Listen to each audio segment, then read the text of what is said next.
안녕하십니까. 태백산직입니다. 법륜 스님의 기도 두 번째 시간입니다. 여섯 번째 이야기, 화 다스리는 법. 배경음악은 조아람 양의 전자 바이올 올린 초원과 함께 하시겠습니다.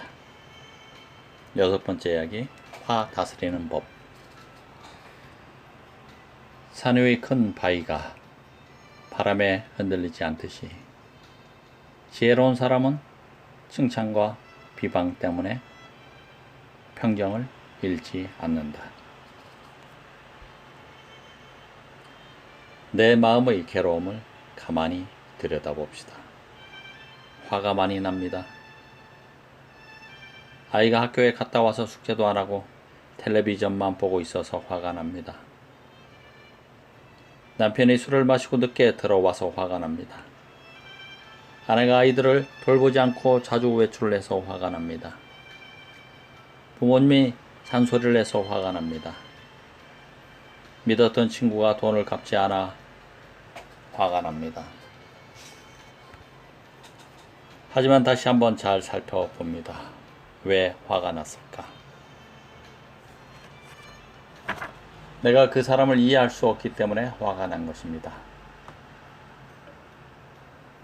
왜 아이가 공부를 안 하는지, 왜 남편이 직장에서 술을 마시고 늦게 귀가하는지, 왜 아내가 자주 외출을 하는지, 왜 부모님이 잔소리를 하는지, 왜 친구가 돈을 갚지 않는지 도무지 이해할 수가 없기 때문에 화가 나는 것입니다.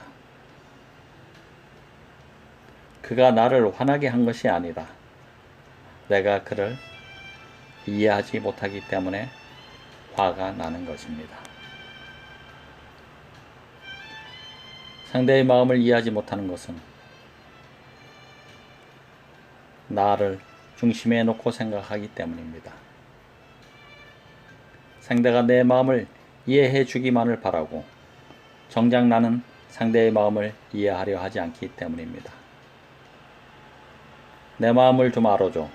이렇게 상대에게 자기 마음 알아달라는 요구만 하는 겁니다.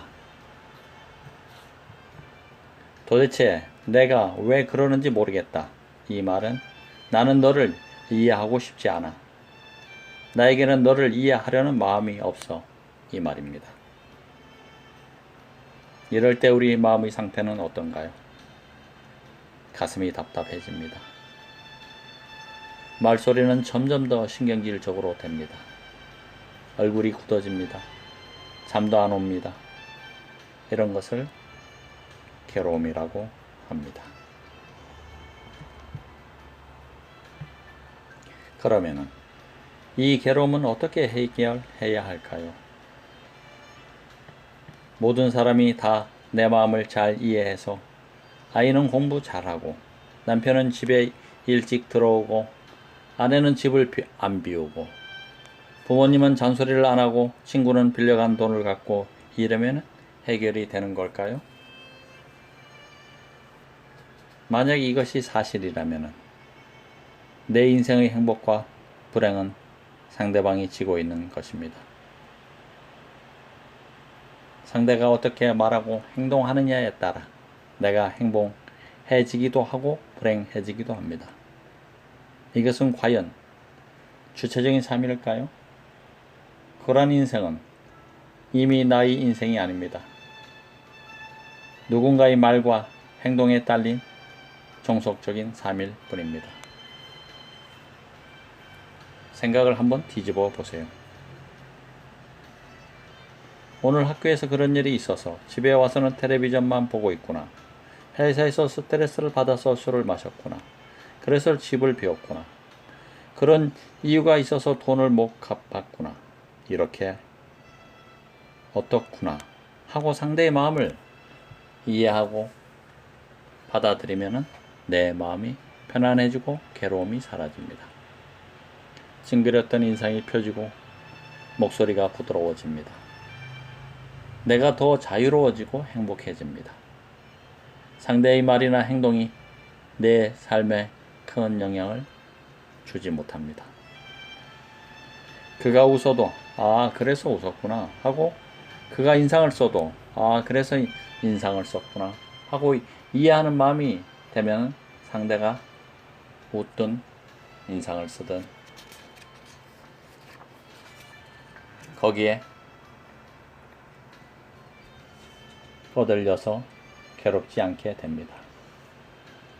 이렇게 내가 그걸 몰랐구나, 내가 그걸 잘못 생각했구나 하고 뉘우칠 때 내 마음속에 맺힌 엉어리가 풀어집니다. 무겁던 마음이 가벼워지고 어둡던 마음이 밝아지는 것, 이것을 참회라고 합니다.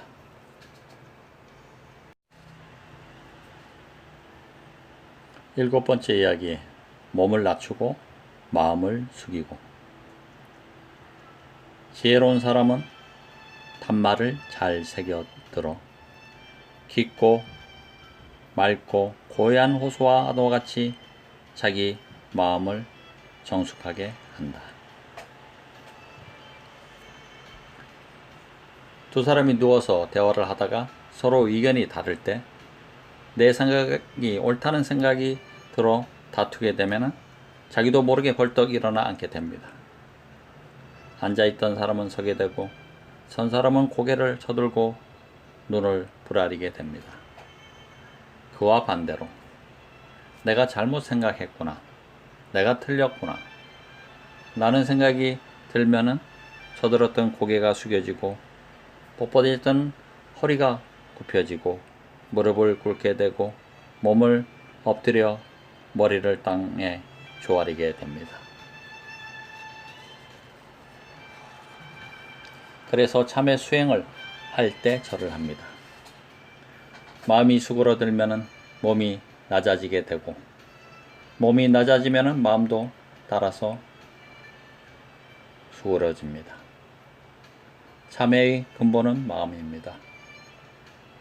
마음이 움직이면은 몸이 따라 움직입니다. 행은 마음을 따라 일어나는 것이기에 행을 닦는 것이 바로 마음을 닦는 것입니다. 엎드려 절을 하면은 마음 깊은 곳으로부터 내가 참 부족하구나, 내가 참 잘못했구나 하는 생각이 나게 됩니다. 아이고 죽을 죄를 지었습니다. 이런 마음이 들면 모든 원망이 다 사라지고 머리를 땅에 조아리게 됩니다. 어떤 사람은 마음만 수그리면 되지 굳이 절까지 할 필요가는 없지 않느냐고 묻기도 합니다. 그 말이 틀린 말은 아닙니다. 하지만은 마음이 수그러지면은 몸은 저절로 수그러지기 때문에 그렇게 말하는 사람은 사실은 숙이고 싶지 않다고 말하는 것과 같습니다. 어제 애한테 화를 냈는데 내 생각에 사로잡혀 큰소리만 쳤지 아이의 마음을 이해하지 못했구나. 미안하다 아이야. 어제 남편한테 짜증을 내고 화를 냈는데 가만히 생각해보니 직장 생활을 하면 술도 마시게 되고 늦게 들어올 수도 있는데 내가 남편을 너무 이해하지 못했구나. 내가 성질을 부리니까 오히려 남편이 나를 달래려고 술을 마시고 늦게 들어와 미안하다고 말했구나. 나는 나 잘난 줄 알고 남편을 이기려고만 했구나. 내가 참 어리석었다. 이렇게 절을 하면서 자기 삶을 돌아보아야 합니다. 한 배 한 배 엎드려 절하면서 내가 어리석었습니다. 남편 마음을 헤아리지 못했습니다. 내가 부인의 마음을 이해하지 못했습니다. 하루 종일 집에만 있으니 참 답답할 겁니다.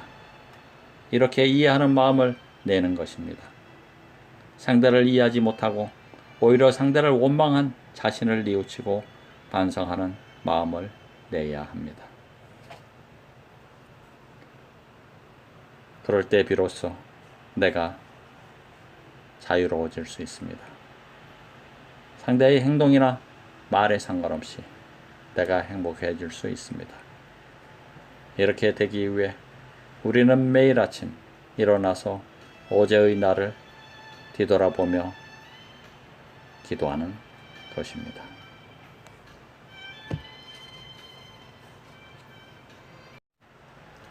8번째 이야기, 매일매일 기도해야 하는 이유.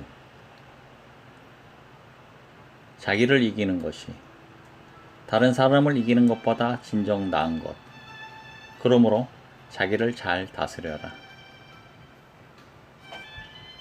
마침내 모든 행동에 자제함을 얻으리니. 참회 기도를 하면서 마음속에 맺혀있던 응어리가 풀어지는 것을 업장소멸이라고 합니다. 단지 절을 한다고 일어나고 엎드리는 것을 반복한다고 업장이 소멸되는 것은 아닙니다. 마음속에 응어리진 것이 업장이고 그것을 뉘우치는 마음이 풀어지는 것이 업장소멸입니다. 그리고 앞으로는 그 사람이 어떻게 행동하더라도 내가 또 내 생각에 사로잡혀 그런 어리석은 행동을 하지는 말아야겠구나. 이렇게 마음을 다잡는 것이 앞으로 올 허물을 경계하는 것입니다. 매일 참회 기도를 하면 어제 같았으면 화냈을 일을 오늘은 화내지 않게 되고 슬피 울었을 일을 울지 않게 됩니다. 혹시 화를 냈다 하더라도 어제처럼 하루 종일 그 생각으로 괴로워하지 않고 내가 또 내 생각에 사로잡혔구나 하고 금방 뉘우치게 됩니다. 그래서 그만큼 괴로움과 속박은 사라지고 자유와 행복은 더 커집니다. 이것이 우리가 매일매일 기도하는 이유입니다. 하지만 그렇다고 매일 정해진 시간에 참회 기도를 하지 않는다고 그 사람은 수행을 하지 않는다라고 말할 수는 없습니다. 언제 어디서 어떠한 상황에 부딪히든 일어나는 마음을 바로 알아차릴 수 있다면 그것이 바로 수행이고 기도입니다. 농부가 나무를 하고 밭을 갈면 그것도 운동입니다. 그러므로 농부는 따로 특정한 운동을 하지 않아도 건강합니다. 하지만 도시인은 운동량이 적어서 건강을 해치는 경우가 많습니다. 그래서 보통 어떤 운동을 골라 정해진 시간에 지속적으로 운동을 해야 합니다. 물론 제법 먼 거리를 차를 이용하지 않고 걷거나 승강기를 타지 않고 계단을 오르내리거나 하는 일상적인 운동을 한다면 특별히 시간을 내서 특정한 운동을 하지 않아도 됩니다. 그러나 그런 일상적인 운동을 꾸준히 하기가 어렵습니다. 그래서 특별히 시간을 정해놓고 운동을 하게 되고 그런 정기적인 운동을 통해 건강을 유지하게 됩니다. 이처럼 어떤 상황이 내게 닥쳤을 때 참회의 마음으로 돌이키게 된다고 하지만 실제로는 잘 되지 않습니다. 그래서 정해진 시각에 참회 기도를 하며 자신을 돌이켜보고 뉘우치는 마음을 내게 되면 이미 쌓여진 업장을 소멸하는 것뿐만 아니라 일상에서도 늘 그런 마음을 낼 수 있는 힘이 생기게 됩니다. 그래서 수행을 하는 사람은 정해진 시간에 맞추어 정기적으로 기도하는 것이 꼭 필요합니다.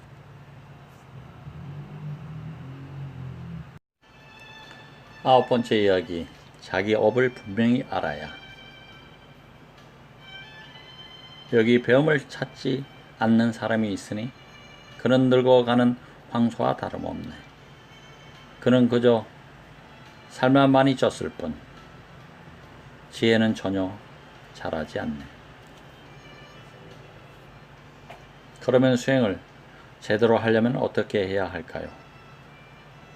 우선 자기 마음속에 깊이 맺혀 있는 업장이 무엇인지를 알아야 합니다. 예를 들면 아이가 엄마 말을 안 듣고 공부를 안 해서 괴롭습니다. 그래서 우리 아이가 잘 되게 해 주십시오 라고 기도합니다. 그런데 우리 아이 잘 되게 해 주십시오 라고 기도한다고 아이가 잘 되는 게 아닙니다. 아이가 왜 엄마 말을 안 듣고 공부를 안 하는지 원인을 살펴보아야 합니다. 살펴보았더니 엄마가 아이에게 바라는 것이 많습니다. 평소 남편에 대한 기대가 충족되지 않아서 불만이 쌓이고 그런 남편에 대한 의지심이나 기대 같은 것이 아이에게로 쏠리게 된 것입니다. 그렇게 해서 아이에게 지나친 기대를 하게 되면 아이는 점점 더 무거운 짐을 지게 되고 그것을 아이가 이겨내지 못하게 되면 엄마에게 불만을 갖게 됩니다. 이럴 때 남편에게 참회 기도를 해야 합니다.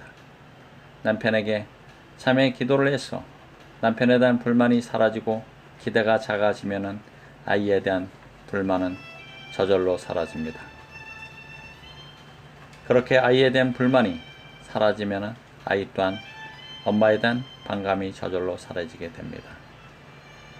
이렇게 자기 마음 밑바닥에 잠재된 근본 원인이 무엇인지를 찾아야 합니다.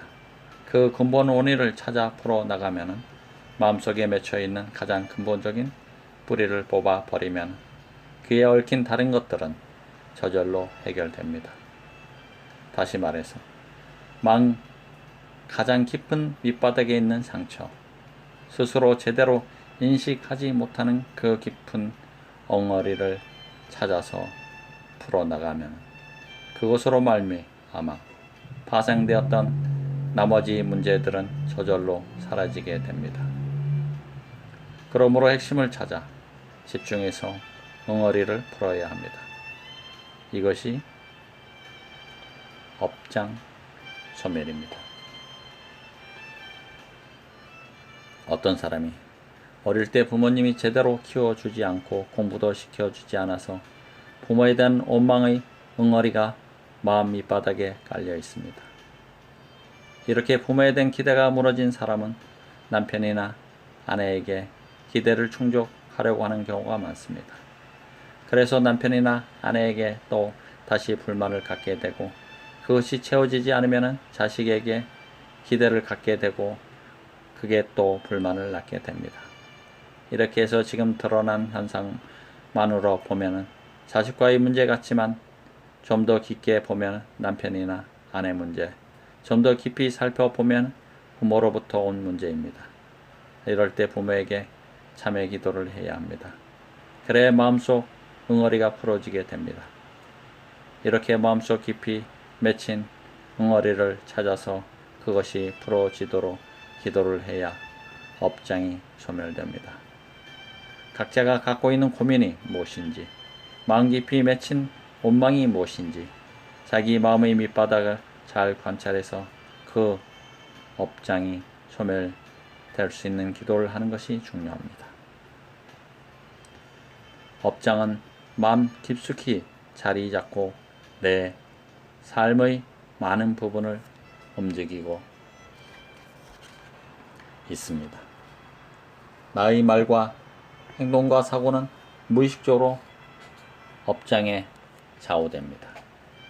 그러므로 마음 깊이 맺힌 것을 찾아서 집중적으로 참회하면 내 삶에 놀라운 변화가 오게 됩니다. 우선 자신의 마음이 편안해집니다. 자신에 대한 이해의 폭이 넓어지면서 다른 사람의 행동이 이해가 됩니다. 다른 사람들과 관계에서 별다른 문제가 없어지면서 세상이 아름다워집니다. 이것이 바로 해탈의 길이고 열반의 길입니다. 누군가를 미워하고 원망하는 것은 자기가 지은 바 인연을 알지 못하기 때문입니다. 자기가 지은 인연을 알지 못하고 결과만을 가지고 보니까 자꾸 억울하고 분한 생각이 드는 겁니다. 자신이 지은 바 인연을 알게 되면 억울하고 분한 마음이 사라지게 됩니다. 이렇게 참회 수행을 하면 내 인생에 힘이 생깁니다. 몸이 안 아프고 뭐든지 일이 척척 잘 되고 남들에게 칭찬을 들어야 행복한 게 아닙니다. 자신의 인연 과보를 알고 수행하면은 갖가지 병고에 시달리고 실패를 만나고 비난을 받아도 해탈할 수 있습니다. 거기에 자유의 길이 있고 행복의 길이 있습니다.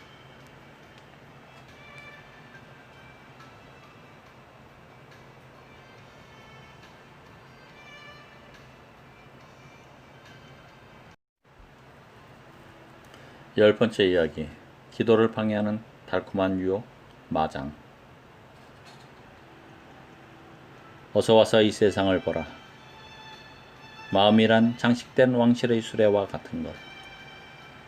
어리석은 자들은 그 속에서 몸부림친다. 그러나 지혜로운 사람은 그것에 집착하지 않는다. 기도가 무엇인지, 기도를 어떻게 해야 하는지, 마음을 어떻게 다스리는지 안다고 해서 곧바로 업장이 소멸되는 것은 아닙니다. 기도 수행을 하는 과정에서 마장을 만나게 됩니다. 마장은 마구니가 수행을 방해한다는 의미입니다. 마장은 어떤 사탄이나 마귀가 있어서 우리 수행을 방해하는 것이 아닙니다. 마장은 망상과 잡념 등 여러 형태로 옵니다. 그 가운데 과거의 잘못된 생각, 어리석은 생각을 버렸다고 생각했는데 그 뿌리가 사라지지 않고 다시 되살아나서 나타나는 경우가 많습니다. 한번 예를 들어봅시다. 어떤 부인이 남편이 술을 먹고 집에 늦게 들어오는 것이 늘 불만이었습니다. 이걸 해결해 보려고 여기저기 용하다는 데 가서 점도 쳐보고 굿도 해보고 기도해 보았지만 남편은 고쳐지지 않습니다. 그런데 이렇게 술 마시는 남편의 버릇을 고쳐야겠다는 것은 나는 옳고 남편은 틀렸다는 생각에 뿌리를 두고 있습니다. 술 먹는 남편의 버릇은 나쁜 것, 고쳐야 하는 것이고 그것을 고쳐야 한다는 나의 생각과 행동은 옳은 것이라고 전제하고 있습니다. 그래서 어떻게 하면 남편을 고칠 수 있을까 하는 좋은 방법을 찾는 것만이 관심사입니다. 그런데 수행은 이 문제의 원인을 남편에게 두지 않고 자기를 돌아보게 합니다. 남편은 틀렸고 나는 옳다고 생각하는 술은 나쁜 것이라는 생각에 근거를 두고 있습니다. 그런데 술은 나쁜 것이라는 게 바른 생각인가 하는 것입니다. 그럼 술이 좋은 것인가요? 그것도 아닙니다. 술은 좋은 것도 아니고 나쁜 것도 아닙니다. 이것을 공이라고 합니다. 이것이 바로 제법실상, 모든 존재하는 것이 참다운 모습입니다. 그런데 술이란 존재를 있는 그대로 보지 못하고 술은 나쁜 것이라고 생각해서 거기에 근거해 술 마시는 남편은 잘못됐다고 생각하고 미워하면 이것은 상에 집착하는 것이 됩니다. 상에 집착하면 괴로움이 생겨납니다. 이런 원리를 잘 알아서 술은 나쁜 것이라고 생각만 놓아버리면 모든 문제가 해결이 됩니다. 술은 나쁜 것이라는 생각을 놓으면 술 마시는 것은 나쁘다는 생각도 놓아집니다. 그러면 술 마시는 남편은 나쁘다는 생각도 같이 사라집니다. 존재의 실상이 공한 줄 알면 문제는 단박에 해결됩니다. 그러나 그 이치를 깨달았어도 술 마시는 남편을 보면 또 어느새 화가 일어납니다. 그래서 매일매일 기도해야 합니다. 매일 절을 하면서 우리 남편에게 술은 보약입니다 라고 기도해야 합니다. 술이 보약이라는 말 속에 존재의 실상이 공하다는 표현은 없지만 술은 나쁘다는 생각을 뒤집어 버립니다. 이제 술은 보약이니 많이 먹어야 하고 꼬박꼬박 챙겨 먹어야 합니다. 이렇게 술을 챙겨 먹어야 하는 보약으로 받아들이면 술 마시는 남편이 괴로움의 원인이 될 수 없습니다. 술을 마시고 오면 잘 드셨다고 생각하고 덜 마시고 오면 조금 더 드리면 되고 술을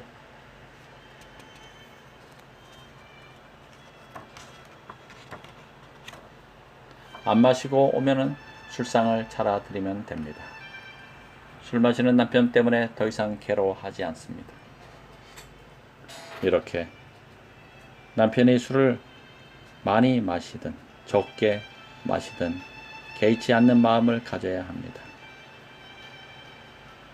기도 수행을 하는 동안 내 생각이 바뀌니 곧바로 내 마음이 편안해지는 것을 경험할 수 있습니다.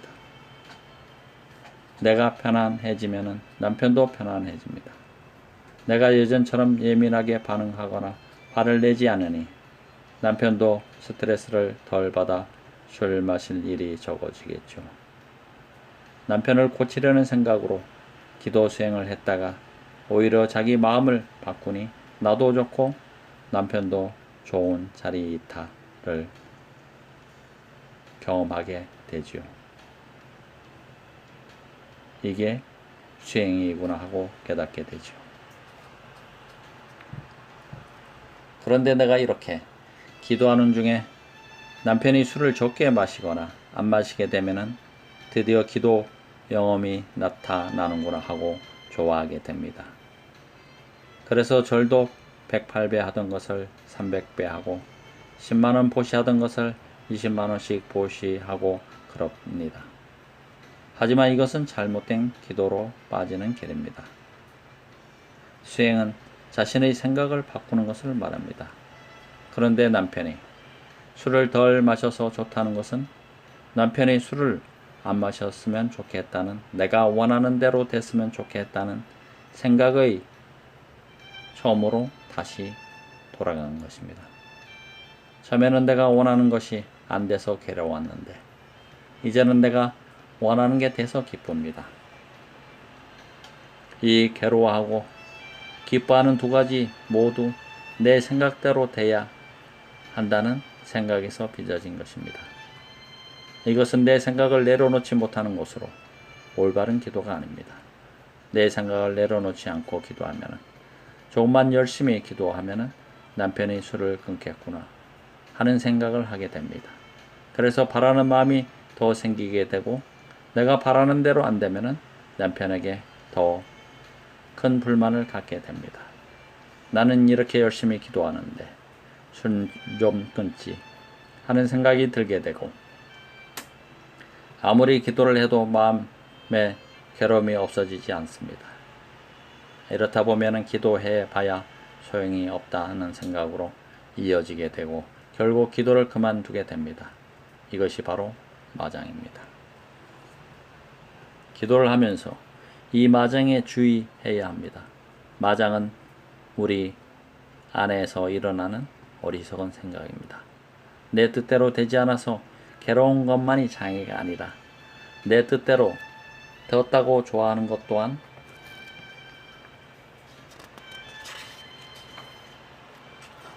수행의 장애입니다. 그런데 이 장애에 빠지기가 참 쉽습니다.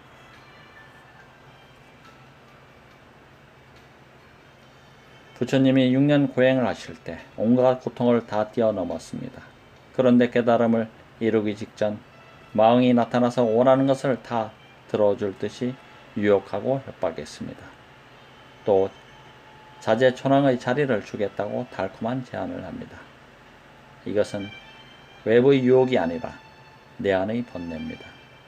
이렇게 내면의 유혹을 뛰어넘어야 진정한 해탈의 길로 갈 수 있습니다. 사람들은 자기가 원하는 대로 되어야 한다고 생각하기 때문에 그것이 안 되면 괴로워합니다. 원하는 대로 안 되면 지옥이고 원하는 대로 되면 천당입니다. 바라는 마음 때문에 지옥과 천당을 오가는 것은 윤회입니다.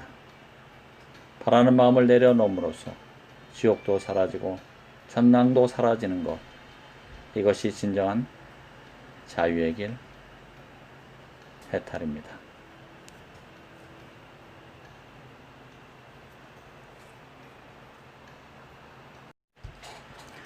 열한 번째 이야기, 비굴하지 않고 당당하게, 교만하지 않고 겸손하게.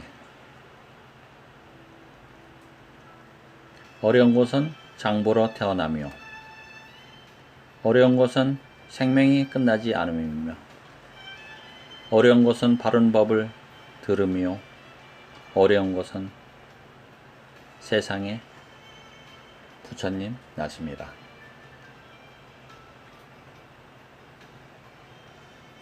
사람들이 모두 부처가 되겠다는 큰 소원을 세우고 절에 오는 것은 아닙니다. 자신의 괴로움을 없애고 마음의 안정을 찾기 위해 옵니다. 또는 어떤 소망을 이루고자 하는 욕구 때문에 절을 찾아기도 합니다. 가정, 사업, 건강 등 다양한 문제를 가지고 찾아옵니다. 하지만 이 문제와 괴로움의 근본 뿌리를 보면은 다 마음에서 비롯된 것입니다. 우리 욕심은 모두 내 것이라고 하는 환상에 사로잡혀서 생긴 병입니다. 그리고 모든 화와 짜증은 내 생각이 옳다는 생각에 뿌리를 두고 있습니다. 내 것이다 는 소유관념을 버리는 것이 무소유입니다. 그리고 내 생각이 옳다는 고집을 내려놓는 것이 무아집입니다. 무소유와 무아집에 도달하면 괴로움이 생겨나지 않습니다. 지금은 비록 내 고집대로 살고 더 많이 가지려고 욕심내고 성내고 어리석게 살아가지만 그것을 탁 놓아버리면 그 순간 해탈의 길로 가게 됩니다. 무소유와 무아집의 삶을 지향하고 살 때 부처를 이룰 수 있습니다. 이 원리를 알고 살아가면 누구나 다 괴로움 없이 자유로운 인생을 만들어갈 수 있습니다. 젊은 사람도 늙은 사람도 남자도 여자도 한국 사람도 미국 사람도 흑인도 백인도 지식이 많은 사람도 지식이 적은 사람도 출가를 했든 속세에 살든 불자든 기독교인이든 이런 원리에 따라 공부하면 모두 괴로움이 없고 자유로운 삶을 살 수 있습니다. 우리가 수행을 하는 이유는 우리도 부처님처럼 살아보기 위해서입니다. 부처님은 맨발에 헌옷 하나 걸치고 나무 밑에 자고 남의 집에서 밥을 얻어먹고 살았습니다. 세상에서 가장 가난했지만 왕보다 행복했고 모든 사람이 부처님을 찾아와 인생을 상담할 만큼 지혜로웠습니다. 홀로 있어도 외롭지 않았고 수천 대중과 함께 있어도 귀찮아하지 않았습니다. 숲에 홀로 있으면 정진하기 좋았고 시끄러운 저자에 있으면 교화하기 좋았습니다. 먹을 것이 없으면 수행하기에 좋았고 먹을 것이 많으면 베풀 수 있어 좋았습니다. 사람들이 비난하면은 인용행을 하기에 좋았고 사람들이 우러러 존경하고 따르면은 법을 전하기에 좋았습니다. 부처님은 어떤 상황에서도 괴로움이 없고 자유로운 삶을 살았습니다. 이것이 붓다의 삶입니다. 이런 붓다의 삶을 본받는 것, 붓다처럼 되는 길이 바로 수행의 길입니다. 이렇게 자유롭고 행복한 사람이 되면 아무 가진 것이 없어도 비굴하지 않습니다. 스스로 행복한 줄 알아서 참여하는 사람은 어딜 가더라도 교만하지 않습니다. 비굴하고 교만한 것을 버리고 당당하고 겸손한 삶을 사는 것, 이것이 수행자가 살아가야 할 길입니다.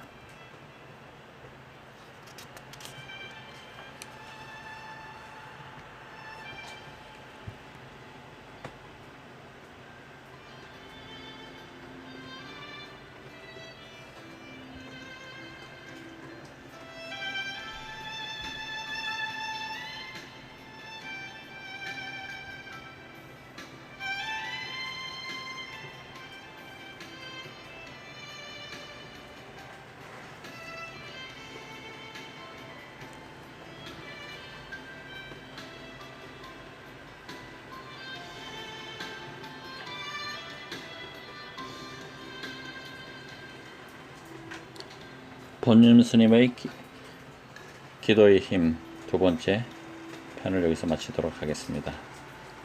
태백산지기와 함께 해주신 여러분 대단히 감사합니다. 고맙습니다.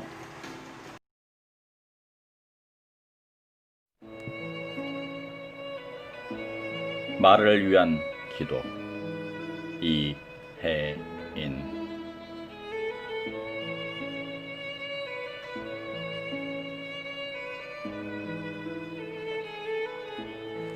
내가 이 세상에 태어나 수없이 뿌려놓은 말의 씨들이 어디서 어떻게 열매를 맺었을까 조용히 헤아려 볼 때가 있습니다.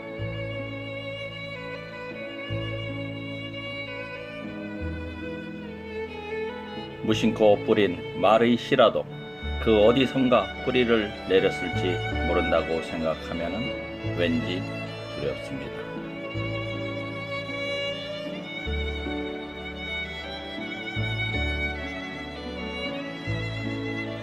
덜어는 허공으로 사라지고 좋은 열매를 또는 언짢은 열매를 맺기도 했을 언어의 나무.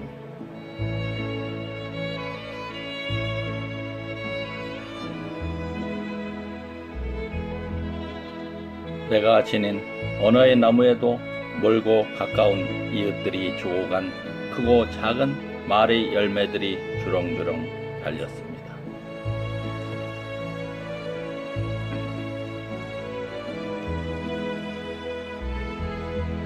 둥근 것, 모난 것, 밝은 것, 어두운 것, 향기로운 것, 반짝이는 것, 그 주인의 얼굴을 잊었어도 말은 죽지 않고 살아서 나와 함께 머뭅니다.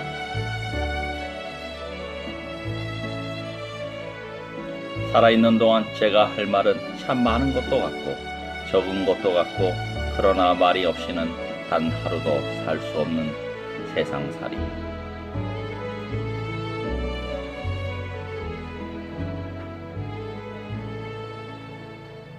매일매일 돌처럼 차고 단단한 결심을 해도 슬기로운 마을의 주인이 되기는 얼마나 어려운지.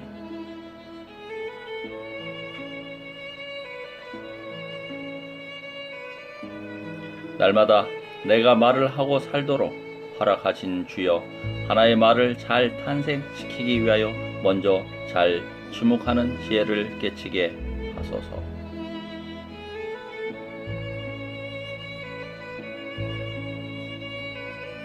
애프지 않으면서 풍부하고 경박하지 않으면서 유쾌하고 과장하지 않으면서 품위 있는 한마디의 말을 위해 때로는 진통 겪는 어둠의 순간을 이겨내게 하소서.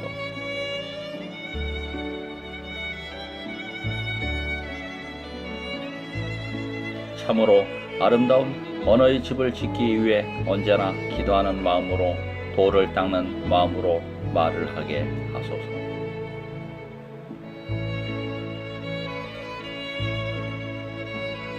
언제나 진실하고 언제나 때에 맞고 언제나 책임있는 말을 갈고 닦게 하소서.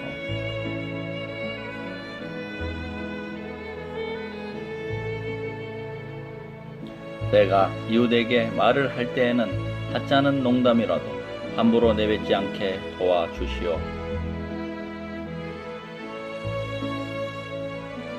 좀 더 겸허하게, 좀 더 인내롭고 좀 더 분별 있는 사랑의 말을 하게 하소서.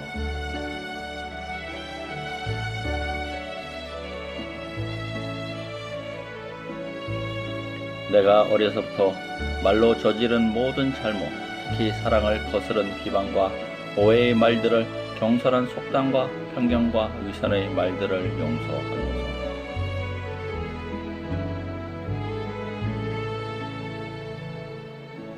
나날의 새로운 마음, 깨어있는 마음, 그리고 감사한 마음으로 내 언어의 집을 지키게 하시어 해처럼 환히 빛나는 삶을 노래처럼 즐거운 삶을 당신의 은총 속에서 이어가게 하소서.